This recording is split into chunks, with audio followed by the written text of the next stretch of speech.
Epimetheus, ang kadalasang naipagwalang bahalang Greek Titan, kilala bilang God of Afterthought and Insight.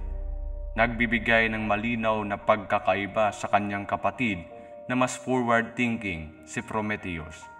Habang si Prometheus ay nagplano at inaasa ng hinaharap, si Epimetheus ay kumikilos ng walang preno at iniisip ang mga epekto lamang pagkatapos. Pinagkatiwalaan si Epimetheus na ipamahagi ang mga katangian sa lahat ng mga nilalang.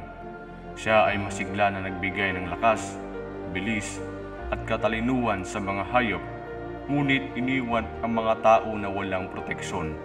Natutunan niya ang kanyang pagkakamali, kaya nakialam si Prometheus sa pamamagitan ng pagbibigay ng apoy sa sangkatauhan na nagpapanimbang sa pagkukulang ng kanyang kapatid.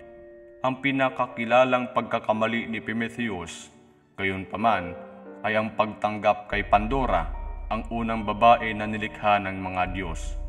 Kasama ang kanyang kahon na may kasamang panganib, kahit na may babala, ang kuryosidad ni Pandora ang nagdala sa kanya upang buksan ang kahon na nagpapakawala ng lahat ng kasamaan sa mundo, ngunit iniwan pag-asa sa loob.